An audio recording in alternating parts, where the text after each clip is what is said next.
Доброго дня! Вновь город женщин и вновь новая жизнь с понедельника. Почему бы и нет? Самое главное, сегодня наконец-то мы в студии в полном составе. Прошу, любите жаловать. Аня Сергеева, наш психолог. Здравствуйте. И Ира Дегтярева, хозяйка вкусной шкатулки, которая Добрый день. отсутствовала. Где была ты? Я была на отдыхе в очень красивой стране. Значит, ты привезла нам какие-то экзотические Да, конечно, рецепты. обязательно. Сегодня попробуем? покажу. Прекрасно. Хотя на самом деле тема программы сегодня очень и очень серьезная. Это молодые ученые, их вклад в науку и вообще их жизнь в современном мире. Анечка, как ты думаешь, они сегодня справятся со своим заданием? Ну, конечно, как они не справятся вообще? Наука не только для ученых. Мы сегодня стереотип этот сломаем. Наука в первую очередь для населения на самом деле. Прекрасно. Ну что, приступаем. Еще раз доброго дня.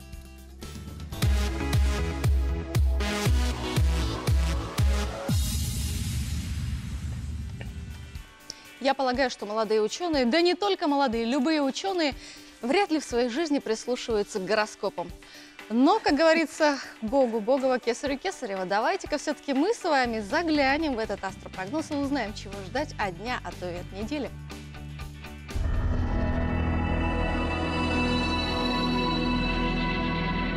Первые деньки февраля уже наступили, а это значит, что скоро весна. Но не будем убегать вперед. Лучше узнаем, чего же ожидать знаком зодиака на этой неделе. Овны, если вдруг почувствуете депрессивное состояние, то не бросайтесь пить таблетки, а пересмотрите свой образ жизни и, наконец-таки, займитесь фитнесом, или йогой. Тельцы, берегите свое личное пространство. Каждый его сантиметр очень важен. Не подпускайте посторонних людей к себе слишком близко. Как говорится, доверяй, но проверяй. Близнецы, не сидите в офисе допоздна, не переутомляйтесь. Иногда все-таки полезно отвлечься от работы. Поход в театр, например, будет как никогда кстати. Раки, а вам нужно уделить время себе и подчеркнуть свою женственность. Можно сходить к стилисту, например, и сменить свой образ. Это точно придаст вам уверенности. Львы, кто-кто, а вы точно устали и значительно утомились. Благо на этой неделе у вас появится много свободного времени. Я вас поздравляю, потому что вы наконец-таки сможете выспаться. Девы, вы знаете, чего хотите, не видите никаких преград и готовы справиться с любой задачей. Будь это крупная сделка или гвоздь, который нуждается во внимании. Весы. Самое время очистить свой внутренний мир от проблем. Постарайтесь их скорее решить, чтобы окунуться в новый месяц с чувством выполненного долга. Скорпионы. Звезды вам советуют отложить подальше телефон и забыть на время о социальных сетях. Помните, живое общение намного лучше виртуального. Стрельцы, если вы творческая натура, то самое время поверить в себя. Выходите на новый уровень, не бойтесь демонстрировать другим свои таланты. Козероги, вы можете быть слишком остры в своих высказываниях. Не критикуйте окружающих, и тогда вам точно удастся сохранить с ними хорошие отношения. Водолеи, начало недели будет для вас весьма напряженным, но в конце вы наконец-таки сможете обратить внимание на себя и провести это время так, как вам хочется. Рыбы, работая над своим внутренним миром и расширяя кругозор, вы привлечете в свою жизнь много интересных и очень приятных людей и точно обзаведетесь нужными знакомствами. Если вы не верите в гороскопы, то все равно нужно будет в них периодически заглядывать или же смотреть, для того, чтобы знать, в каком направлении двигаться в феврале. А в этом мы вам поможем. До встречи на следующей неделе.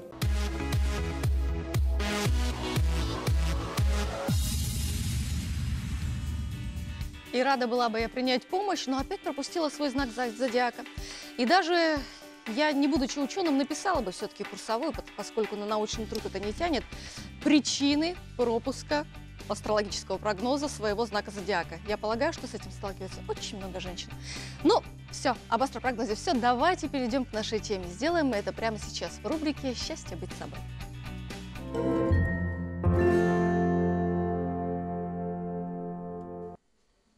Приветствую всех еще раз. И вот тема у нас сегодня «Наука в жизни». Насколько она действительно может пригодиться в нашей жизни. И всегда люди почему-то думают, что наука только для суперумных, ботаников и так далее, да, вот думают, не всегда. что... Да. Прости, что перебью. Это сложилось последние 30 лет, пока мы живем в этой рыночной странной экономике, как так называемой. А так мы знали, что наука – это прежде всего для людей. Наука движет Конечно. этим миром. Наука в первую очередь направлена на людей, и на самом деле на очень многие бытовые вопросы может ответить как раз-таки наука. Почему? Потому что нет ничего достовернее, нежели научные исследования, да? И вот если я обращусь к своей жизни личной, да, как мне помогает вообще наука в целом по жизни. Вот я с 9 класса, допустим, очень увлекалась психологией, и в 9 классе я прочитала все работы Зигмунда Фрейда. Тогда я уже поняла, что есть стадии развития детей. Это мне на самом деле очень помогло при развитии своих детей, при воспитывании своих детей, 3 детей, да, и естественно, понимать, что есть у нас подсознание, что есть у нас бессознательное, что у нас есть суперэго, да, и все это я уже знала с 9 класса. И это действительно научные достижения, правильно, да, Зигмунд Фрейд? Я бы спросила у тебя, но спрошу за эфиром потом. Да, но сегодня я нашим дорогим зрительницам хотела бы подсказать, где же черпать такие хорошие научные исследования, которые действительно пригодятся в жизни. И вообще в целом, вот 21 век, есть у всех смартфон, который является просто сегодня незаменимым помощником во всем, да? Открываем, значит, мы его, и у нас есть очень хорошие, как сказать, модно, я просто говорю сайты, а сейчас говорят паблики или как? Ну, сайты, скорее всего, да? Скажи сайт, это не паблик, Сайт. скорее всего. И вот есть очень хороший сайт Всемирной организации здравоохранения.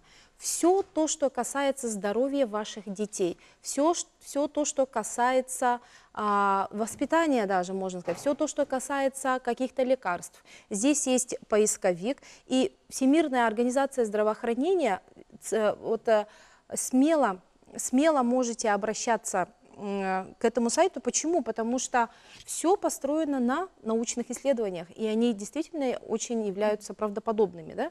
И вот, допустим, правдоподобными здесь очень хорошее да, слово. и вот здесь, допустим, чтобы все было быстро, как бы я поисковик, я написала просто грудное вскармливание в поисковике, и вот вам, пожалуйста, 10 фактов о грудном Это именно вскармливании. для медиков, получается, раз здравоохранение, да? Нет, Для вот всех, я- конечно, для вот тебя прежде всего Вот, тоже можно найти. вот это я и хочу сломать стереотип о том, Покажи что... так. Стереотип о том, что такие сайты на самом деле не для врачей или для медиков, или для специалистов только в этой области. Эти сайты на самом деле открываются уже для населения, чтобы люди этим пользовались в первую очередь. Вот это очень хорошо, что ты даешь информацию о том, вернее, ты даешь ссылки, где искать, потому что в море информации легко Ну, вот утонуть. именно, так да, Конечно, потому что я бы конечно. подумала, раз здравоохранение, значит, только для медиков. Потом- Наивная домохозяйка. Вот так вот. И вот есть такой хороший сайт, как Киберленинка. Прямо так и пишем. Да, Киберленинка, я там И черпала Киберленинка, на самом работы. деле, люди думают тоже, статьи пишутся только для ученых. И между собой среди ученых эти статьи, значит, они публикуют и друг с другом только читают. На самом деле эти же статьи, исследования проводятся опять же для населения. Да. Все, что угодно, все то, что вас интересует по поводу, не по поводу, вот, о вопросах воспитания, о вопросах все то, что интересует, можно задать, опять же, в поисковике, нажать Да, да, Киберленинки, написать ключевые слова и, пожалуйста, статьи, исследования последних лет посмотреть, почитать. Ах, вот оно оказывается как, да? Ну, я бы тут немножко вставила свои 5 копеек с тем, что не стоит думать, что это исключительно, что здравоохранение, сайт Всемирной организации, что Киберленинка, что иные научные сайты, что это исключительно все, что покоится на фундаментальной науке, там имеет доказательную какую-то огромнейшую базу, многолетние исследования. Не только это, там есть и статьи свежие, недавние, чьи-то мнения и так далее. То есть не все то, что прошло проверку временем и законами природы. Но, тем не менее, все равно это очень интересно. Но это исследование, Уж конечно, вранья-то там точно нет. все равно статьи проходят проверку на на псевдонаучность, то есть там никак все равно не будут исследования, которые абсолютно никакого отношения не имеют к науке и какие-то псевдоисследования. Но по степени правдивости все-таки можно там будет поспорить. Ну, ничего. И вот есть очень хороший еще один сайт, это ForBrain, прямо вот 4 и Brain пишем. Это вот мозг по-английски, да? И тут, пожалуйста, вот опять же, все к жизни, как утренний распорядок дня может изменить вашу жизнь. Тут очень доступными языками, но основываясь на научных исследованиях. 10 популярных упражнений для снятия стресса. Тоже от психологии идет. Да? Идеология преподавания Льва Толстого. Ну, все то, что интересует. И тут очень много курсов, скорочтения, вот курсов, да. Все то, что сегодня необходимо, как там то есть развить тот, кто память. хочет стать ученым, там студенты или школьники со школьной скамьи, они могут туда зайти, набраться, там что-то почитать. Любой, вот ты можешь. Любой. Смотри, ты... Вот вы можете, Ирина. Ирина. Я-то не хочу ученым стать. Нет, смотри, ты хочешь ввести, допустим, у тебя ресторан, ты хочешь ввести какое-то новое блюдо, но там ингредиент очень спорный по части оказания влияния на ЖКТ. И ты можешь об этом продукте найти совершенно желудочно-кишечный тракт, я имею в виду. Да. И ты там все найдешь. Как раз таки вот мы же хотим наоборот сообщить о том, что вот эти вот сайты, они на самом деле не для ученых, а как раз таки для населения. Да. Это то, что адаптировано, наука адаптированная для простого обывателя, так скажем. И ты, как домохозяйка, хочешь, чтобы твои дети засыпали спокойнее, ищешь блюда, которые успокаивают детей на ночь.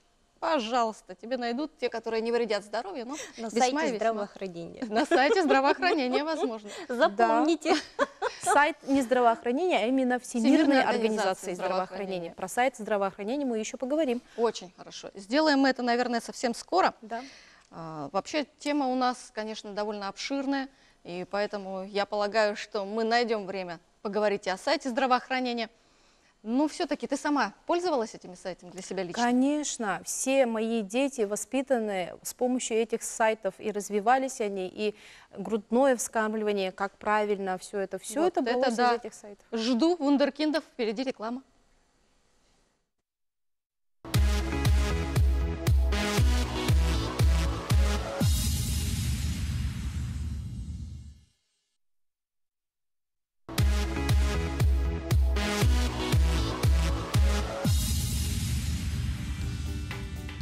Мы возвращаемся к программе «Город женщин» в нашу студию. Но перед тем, как пригласить в нее гостей, мне бы хотелось обратить ваше внимание на следующий наш сюжет, который предваряет, в общем-то, появление гостей в этой студии, поскольку он тоже повествует об ученых, но уже с точки зрения финансовой. Как говорится, не только науку развивать, но и свое благосостояние. Кому это удается, как это удается, в нашем следующем сюжете.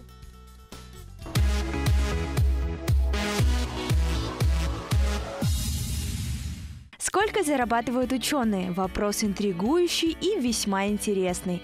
Рассмотрим список из 5 самых высокооплачиваемых профессий, которые связаны с наукой и новыми открытиями. Если верить интернету, то на 5-м месте инженер по ядерной технике. Его основная задача – это поддержка таких систем и компонентов, как ядерное оружие, ядерные электростанции и ядерные реакторы.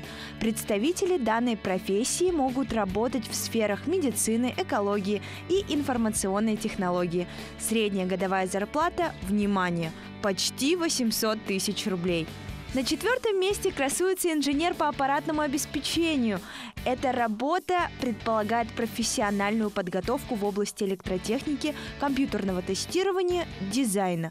В таких специалистах нуждаются практически во всех отраслях, от государственной до коммерческой. Средняя зарплата – 1,5 миллиона в год. Их вполне устраивает. Бронза нашего списка достается специалистам по информатике и компьютерным наукам.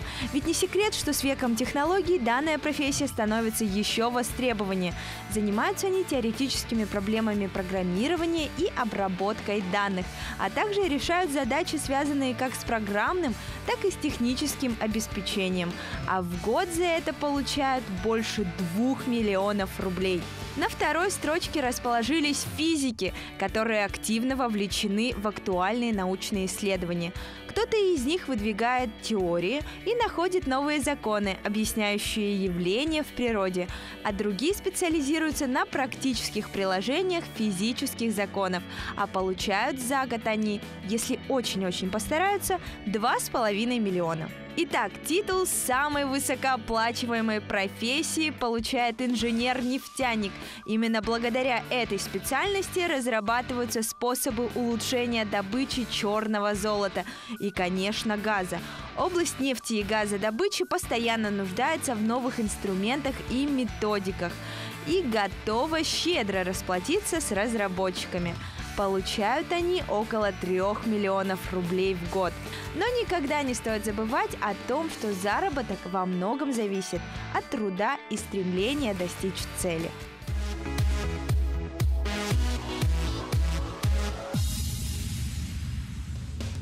Наукой, оказывается, не только занимаются, но его еще и то есть ее еще и организовывают. Об этом нам расскажут сегодня наши дорогие гости.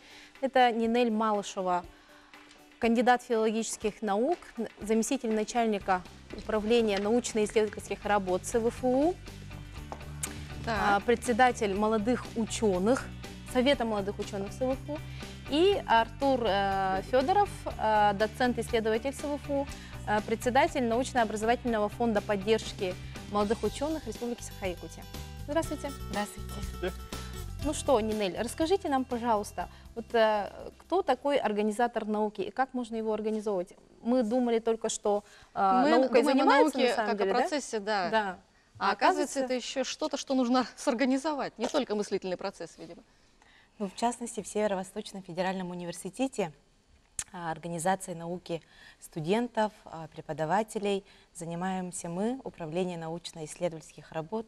Ну, к организации науки относится организация научных конференций, да, организация участия научных коллективов в научных программах и грантах, потому что одним из главных требований нашего учредителя, то есть Министерства образования и науки Российской Федерации к высшим учебным заведениям, является привлечение финансирования на проведение научных исследований.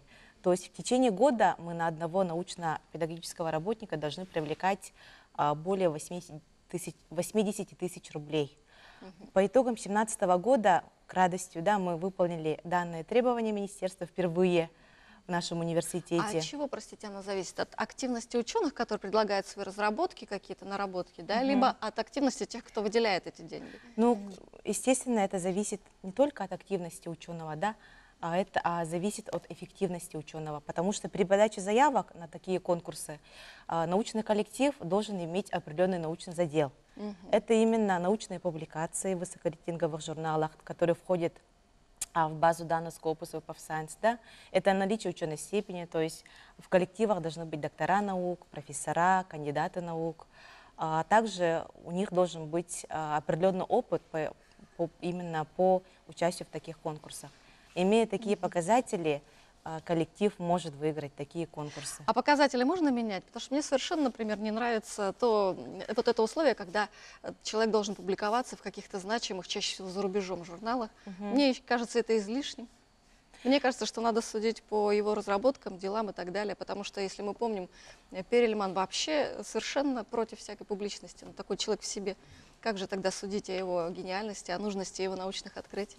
Но у нас есть учредитель Министерства образования и науки Российской Федерации. То есть мы пока подчиняемся международному праву. Основной источник финансирования у нас идет через Министерство образования. Поэтому хотим, не хотим, мы в любом случае должны постараться выполнить такие требования. Ну, а так я думаю, публикация это же не просто там набор слов, это же знакомство как раз-таки с его исследованием. Я все понимаю, просто я знаю злую волю, я от ее имени сейчас по сути, публикации имеют те исследователи, у которых есть определенные исследования на самом деле. То есть у них есть то, о чем писать, и то, как бы, разработки, которые нужно представлять именно в виде статей. Ясно. У меня есть вопрос к нашему мужчине, который в единственном числе среди нас. Как жаль, почему всегда женщин больше, но в науке то же самое, или все-таки в науке пока больше мужского ума? И как вообще складываются взаимоотношения между коллегами-мужчинами и женщинами? Ну, в данный момент в науке так такового разделения мужчина и женщина нет, потому что, в Как принципе, наука это как бы общее, да, то есть это как бы мировое вот понятие, и будь это женщина, занимающаяся наукой, или мужчина, в принципе, результат одинаковый, то есть получает или как бы фундаментальные результаты, или вот прикладного характера результаты. Ну и как раз хочется добавить как раз вот статьи, почему вот статьи нужны, да, вот. Ну, сейчас сложно вот оценить, то есть раньше было такой вот момент, что для того, чтобы оценить работу ученого, необходимо вот какие-то вот меры, то есть мера нужна. И вот ввели такое понятие наукометрия. Это особенно касается таких вот научных направлений, которые направлены на фундаментальные исследования. То есть фундаментальные исследования — это фундамент того, что мы видим. То есть это вся техника, все, что вот осязаемо, все здания, да, это все вот сделано на основе фундаментальной науки.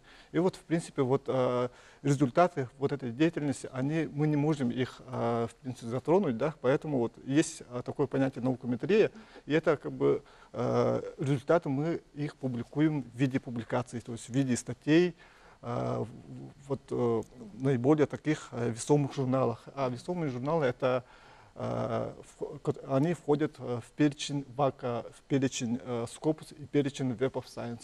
Ну и, соответственно, получается, что если у молодого специалиста, молодого ученого есть публикация, то, соответственно, он может уже принимать участие в таких вот уже серьезных грантах, как РФФИ, РНФ, РГНФ. Вот этот момент. То есть это получается, что если есть публикацию, то, соответственно, есть вот этот финансирование. Если есть Да, задел, я то может Видите, быть вот результат. мужчина объяснил, все по полочкам разложил. Четко, ясно и Да, понятно. но при этом, конечно, каждый при своем мнении всегда остается. Слушайте, у нас ведь главная тема — наука в жизни. Расскажите, пожалуйста, вот, допустим, у нас Ирина есть, домохозяйка, которая прекрасно готовит и всегда радует нас чем-то очень вкусным, быстрым, легким. Как для нее современная наука, что она может дать вот в повседневной жизни? Да.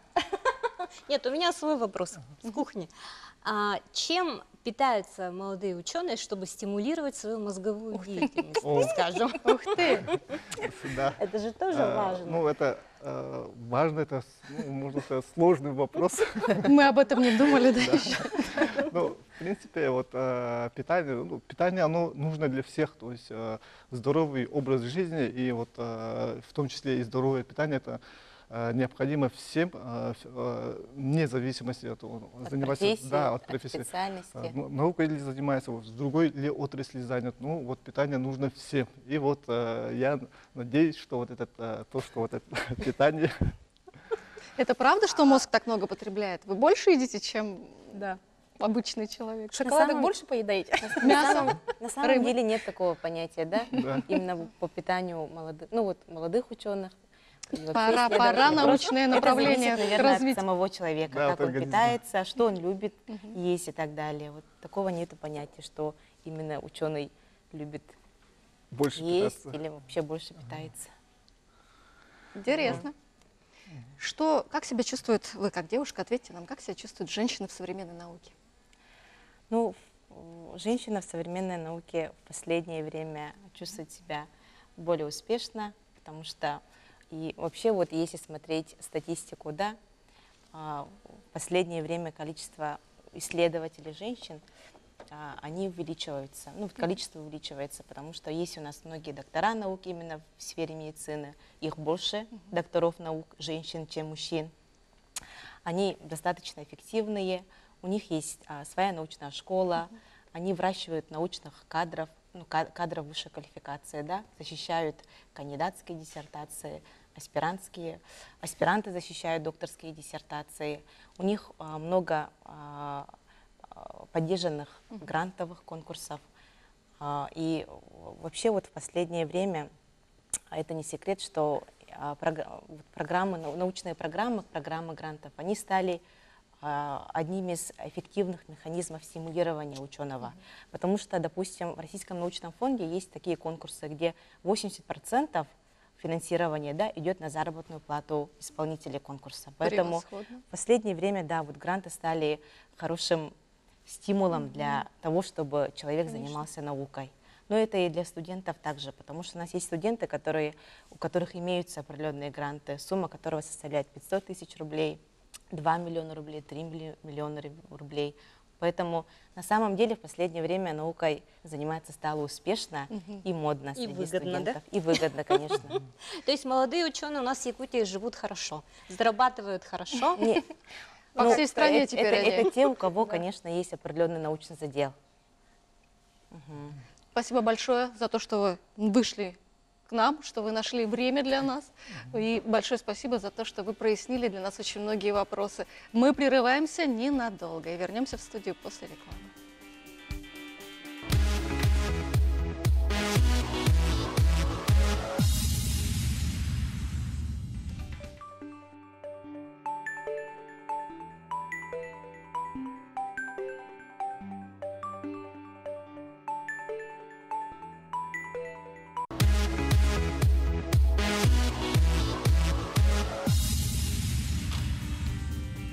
Мы вернулись в студию и к нашим научным вопросам, точнее, к нашим молодым ученым. И следующего гостя нашей рубрики представит Анна Сергеевна. Борисова Раиса, инженер-исследователь лаборатории полимерные нанокомпозиты СВФУ. Молодая красивая девушка, которая занимается нанокомпозитами. Казалось бы, что такими вещами занимается только мужчина. Но Артур нам сказал, что женщин в науке в принципе не обижают. Что нам Рая сегодня расскажет. Красавица, Рая. Для Что-то- начала можно да. комплименты, да, потому что, глядя на вас, очень трудно поверить, что вы принадлежите к миру ученых, да еще работая с такими сложными названиями, какие вы производите, пишете научные труды. Ученый, это пока я закончила недавно аспирантуру. Добрый день. Разрешите представить себя. Я представляю учебно-научно-технологическую лабораторию технологий полимерных нанокомпозитов Института естественных наук Северо-Восточного федерального университета. Наукой я начала заниматься буквально с 3-го курса. И мне очень повезло, сразу скажу, с руководителем. На 3-м курсе химического отделения, сама химик, я попала к руководителю, доктору технических наук, профессору, академику Республики Саха-Якутия Хлопковой Екатерине Алексеевне, тоже женщине. С тех пор очень плотно занялась таким направлением, как полимерное материаловедение. В частности, сейчас недавно закончила аспирантуру и оформляю диссертацию по теме разработки износостойких и морозостойких полимерных материалов на основе сверхвысокомолекулярного полиэтилена. Это у нас разновидность полиэтилена, который мы все знаем, и модифицированных синтетическими наночастицами.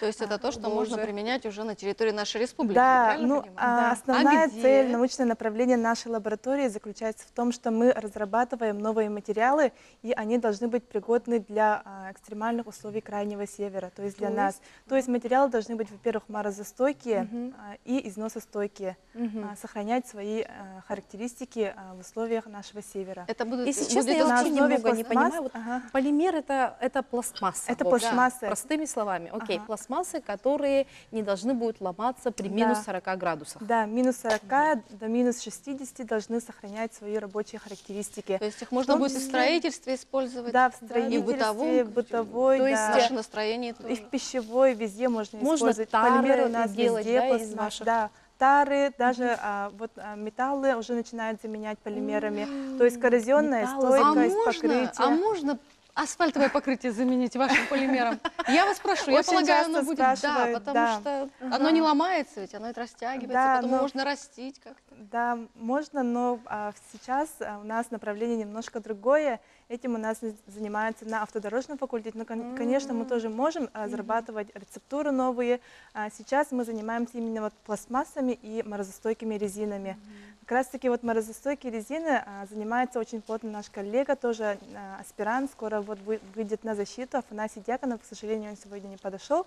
В прошлом году, если по внедрениям пройтись немножко, то он разработал поверхностно-модифицированный материал на основе резины эластомеров, который он внедрил в Toyota Ipsum в Да, качестве я слышала. амортизационной втулки. Также есть То есть внедрение... это резина Да, морозостойкая. резина, покрытая пластмассой, которая сохраняет ударопрочность и морозостойкость, и рабочий Ой, это интервал так у все него до минус сложно. 60 А как вы градусов. пришли именно к этой теме? Почему стали заниматься именно этим? Ну, началось все как у всех, наверное, у студентов химического отделения. Я начала со знакомительной практики. В то время базировалась на... То есть институт был на базе Института неметаллов, и только вот в 2011-м открылась своя лаборатория при университете. Огромная поддержка со стороны нашего руководителя Екатерины Алексеевны, со стороны нашей заведующей лаборатории Сарданов Анасьевны, конечно, в лице ректора нашего университета. Не только я обычно привыкла использовать «мы», потому что аспирантов нас много, коллектив молодой, средний возраст лаборатории 33 года. Мы вместе работаем, разрабатываем новые материалы. И вот после первой практики и после первых выступлений очень часто мы принимаем участие на конференциях не только всероссийского, но и международного уровня. Выезжаем на командировки, представляем. И казалось бы, что, может быть, никто не заинтересуется нашей работой, но проявляет постоянный интерес. Конечно. Да, вот то, что самое последнее, это большой наш опыт, это взаимодействие с Китайской Народной Республикой, ООО «Прикладная химия». Уже заказы пошли. Специальных материалов, где на протяжении 2014 года совместные исследования, и вот за последние 2 года мы изготовили для них новые рецептуры материалов. То есть они нам дают специальные техзадания, характеристики, которые должны отвечать их требованиям, и мы разрабатываем для них материал.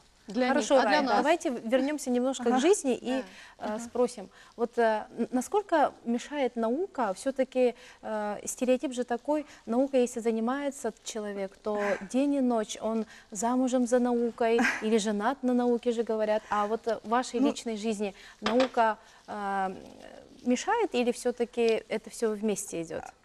Хотелось бы отметить, что это, наверное, такой стереотип, который уже, наверное, уже его сломали, потому что, да, устарел, потому что все, аспиранты, которые с нами работают, и другие наши коллеги, они все, можно сказать, преуспели. Я сама, будучи студенткой, уже вышла замуж. Как хорошо. Вы вышли замуж Преуспели. за человека, который на одном с вами поле деятельности? Нет, мой муж строитель, он... Я понимаю теперь, почему полимеры и все такое прочее. Да, я с ним тоже, он дает ценные практические советы, на основе которых вы можете я с ним постоянно консультируюсь в области внедрения, допустим, какие вам сейчас образцы, может быть, нужны, покрытия. Ну, прям вообще идеальная пара. А какой стимул идти вообще молодой девушке в науку? Вот для вас что привлекло? Ну, во-первых, наверное, самая моя ближайшая цель – это защитить кандидатскую диссертацию. Раньше я думала, что это что-то такое нереальное, возможно, да? Но сейчас, видя своих коллег молодых, Нинель Малышев, которая недавно защитилась, у нас очень много грантов, которые поддерживают нашу науку, да? Оплачивают наши поездки вот, на командировки и так далее.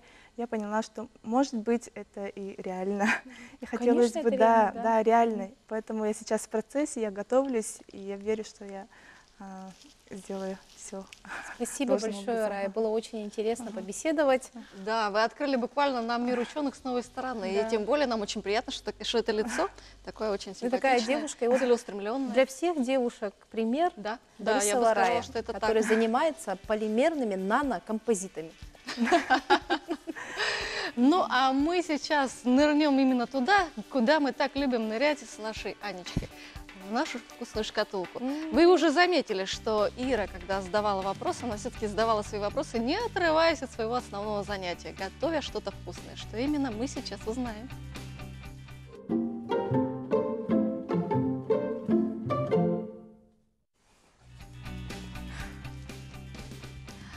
Добрый день еще раз. Ну, поскольку я это время отдыхала, приехала с отдыха, привезла с собой новый рецепт. Рецепт арабский. Как вы знаете, там очень любят восточные сладости, орешки, мед и так далее. И поэтому я сегодня хочу показать, как можно сделать такое восточное блюдо, как пахлава. Называется, ну, пришло оно к арабам, это не их коренное блюдо, оно пришло к ним из Турции. Но, тем не менее, прижилось, и они его постоянно готовят, можно во всех ресторанах его заказать, да, и попробовать. Рецепт очень простой, простейший. Как обычно у нас тут идет готовое слоеное тесто. Понадобится нам для этого, кроме этого, орехи. Я взяла грецкие орехи, сливочное масло, сахар, мед и желток. Значит, начинаем. Мы берем 2 пласта теста, я взяла. Вообще в идеале пластов должно быть до 15. Да? То есть оно должно быть такое, ну, такая большая пахлава должна получиться. Но у меня здесь 1 пачка, поэтому я особо тут, ну, как есть, так и есть, покажу. Это слоеное тесто? Да, это готовое слоеное тесто. Мы нарезаем его на пласты и начинаем смазывать сливочным маслом. А можно мы поближе Растопимся к тебе? Конечно. Спасибо, это мы любим. Смазываем каждый пласт сливочным маслом. Так. И потом сверху мы выкладываем начинку из орехов. Орехи мы предварительно немножко толчем, измельчаем, чтобы у нас они не слишком крупные были. А я и от этого уже вкусила, когда никто Мы не заметили. видел. Ну и как? Мы заметили. Очень Было очень вкусно. вкусно, потому что я не могла произнести Да. ни слова. Это я привезла из Арабских Эмиратов. Называется, кажется, правильно, ранжина. Ранжина? Это финики, да, фаршированные. Из них убирают косточки и фаршируют орешками. Тоже с медом. Нет, по-моему, тут меда нету. Но блюдо очень калорийное, я скажу. Так же, как и Калорийное. пахлава. А нас да. это не пугает. Поэтому кто худеет и следит за своей фигурой, то Пока ты здесь, осторожнее. по понедельникам мы точно не худеем, потому что ты с нами. Мы А худели финики? вот эти 2 недели без тебя. Как раз Да. хватит, наверное, уже. Финики выращивают в Эмиратах около 40 видов, поэтому их там очень много. И делают различные с ними блюда. А вообще кухня у них очень такая, Обильная. скажу, острая. Да? Мгм.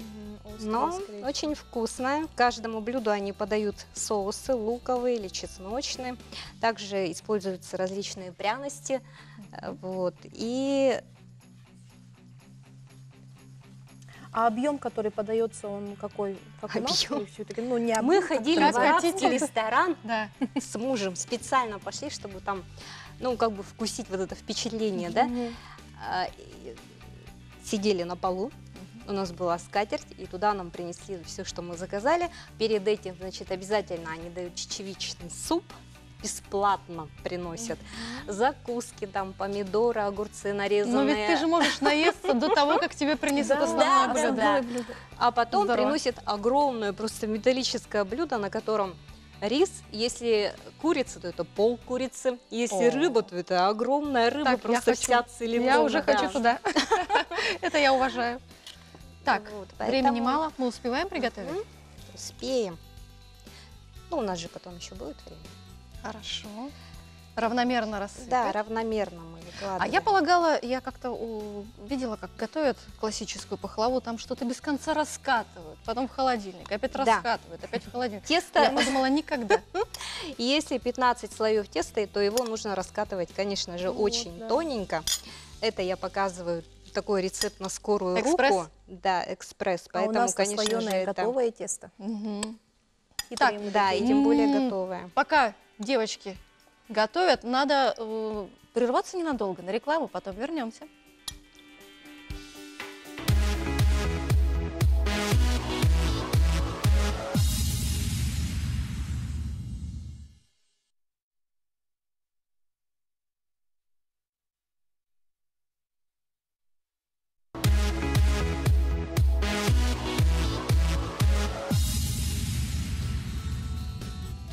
Ну вот мы смазали наши пласты теста сливочным маслом, сверху покрыли слоем орехов грецких, и дальше мы должны вот эти пласты сложить друг на друга. Я полагаю, пока ты этим Вау. будешь заниматься, мы вернемся в студию, потому что есть еще один гость нашей программы. Кто это? Это у нас Николай Тимофеев, заведующий кафедрой Ух ты. горно-разведочного факультета Так. СВФУ. Господи, почему я путаюсь-то? Кандидат технических наук. Николай Тимофеев. Вот Николай мужчина, поэтому, наверное, я разволновалась. Да. потому что он сейчас нам еще Мы что-нибудь привыкли скажет. между женщинами тут. Добрый день. Добрый день. день, Николай. Ну, Николай, у вас исследование касается Геологических буровых, работ. вот все то, что нам очень незнакомо женщинам. Можете нам как-то очень Доступным доступно, языком, потому да, что мы, рассказать? мы сложные термины можем даже не понять. Хорошо, задачу понял. Но сперва хотелось бы поздравить своих коллег с Днем науки, пожелать точно. успехов, еще больших новых открытий и исследований.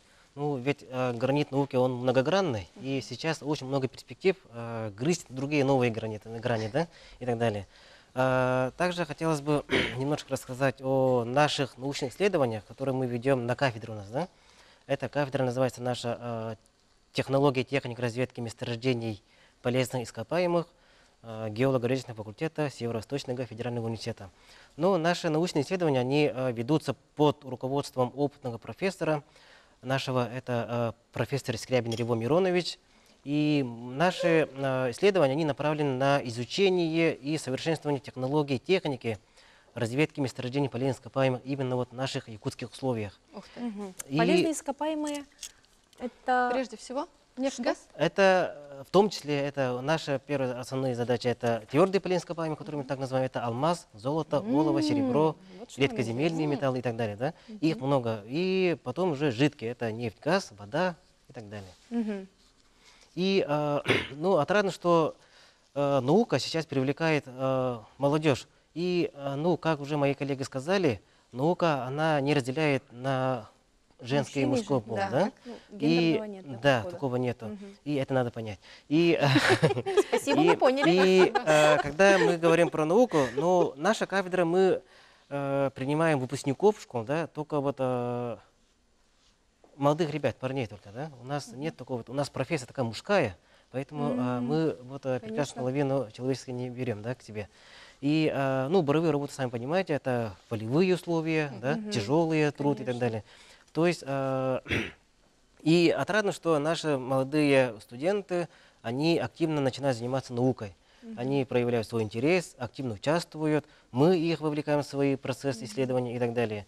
И это уже дает им что? Стимул, они уже раскрывают свой потенциал, они уже вносят какие новые свои лепты, да, можно сказать, открывают новые изобретения.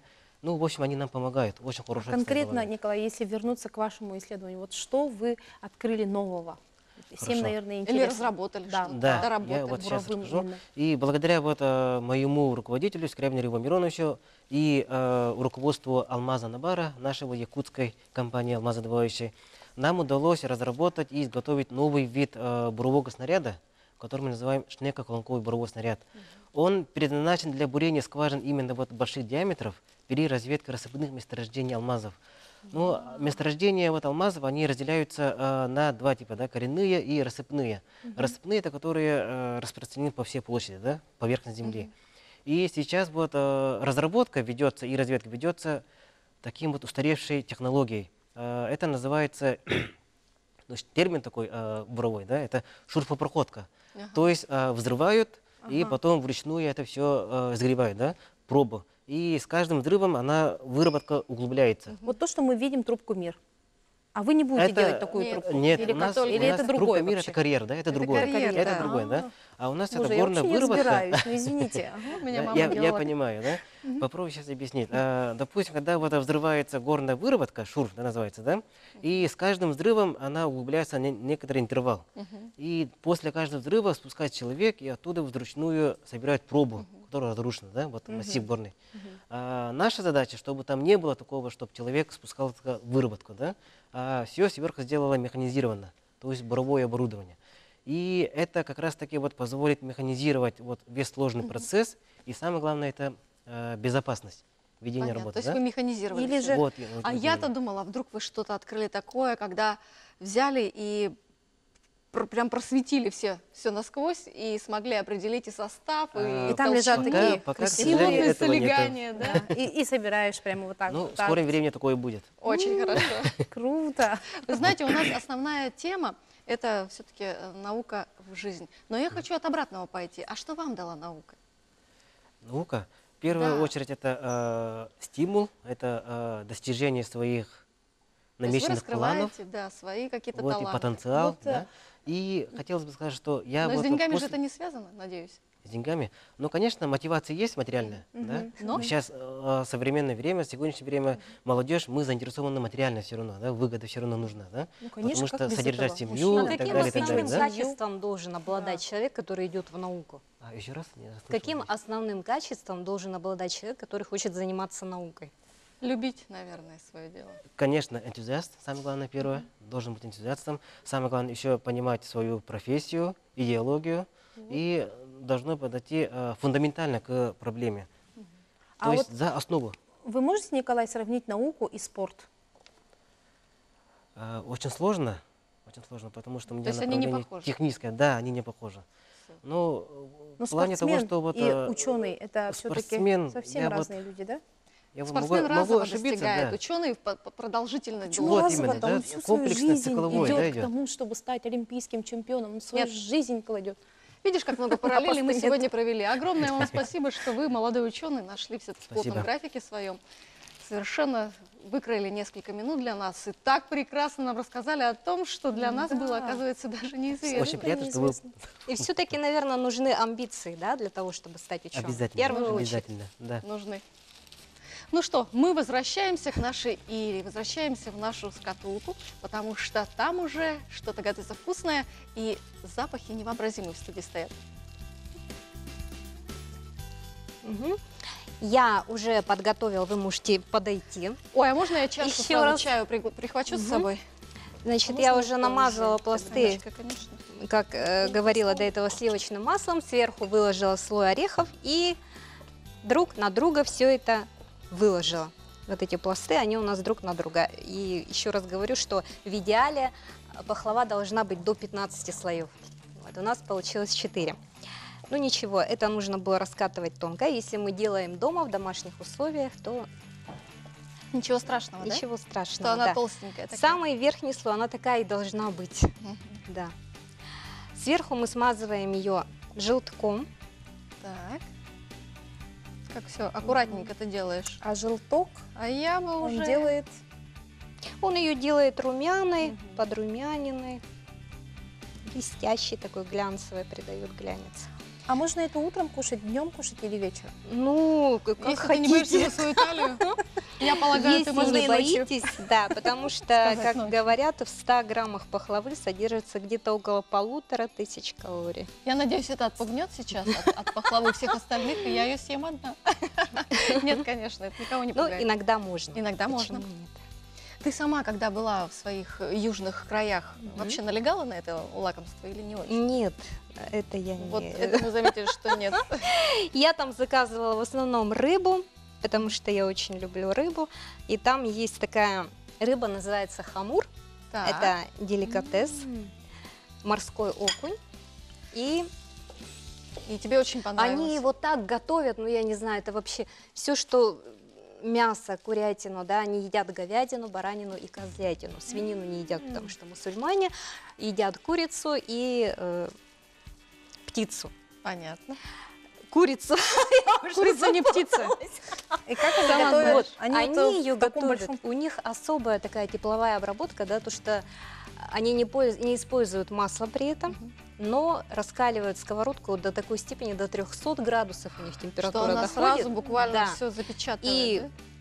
кидают туда мясо, и там вот каким-то образом, ну не знаю, это уже какие-то технологические, да, там подробности, белок свертывается, мясо жарится, и внутри сок весь остается, и поэтому оно получается такое сочное и хрустящее. Превосходно. Да. Вот ты нам покажешь, как Очень выглядит вкусно. пахлава вживую? Так, потом вот эту пахлаву мы разрезаем на ромбики сразу же. Сразу же? Ой, я забыла, у нас только нож для пиццы. М. Со слоеным тестом работаем только спецерезкой. Ты знаешь, мне бы хотелось одну минутку буквально уделить нашей Анечке. Дело в том, что Аня, не предупредив совершенно, Да. пришла сегодня с тортами. И, естественно, она готова нас накормить в честь своего дня рождения. Это Ура! так? Ура! А мы готовы тебе предложить пахлаву. И не Да. только. Пахлаву. Мы Да. сейчас будем... Это Она у редчайший, нас редчайший уже случай. готовая. Вот она так выглядит. Покажите. Вот она выглядит вот Все так у нас вот. очень быстро. Потому что Быстро, сверху мы спонтанно. ее залили сиропом с медом. И вот это сиропом является с медом. большим подарком для нашей Анечки. Аня, мы поздравляем тебя с днем Спасибо рождения. большое. Мы желаем, чтобы ты Вот была такой торт у нас. счастливая, красивая, такая же умная, развивала свои таланты. И, естественно, чтобы все молодые ученые были в фокусе внимания не только твоего или нашего, но еще и в фокусе внимания правительства, в том числе, в первую очередь, российского. Ну, по-моему, они Надеюсь, хорошо во Я внимании находятся. Да, я надеюсь, что так оно и есть. Спасибо большое. Покажи, пожалуйста, камеру. Покажи свой тортик. Торт, как он выглядит. Ура!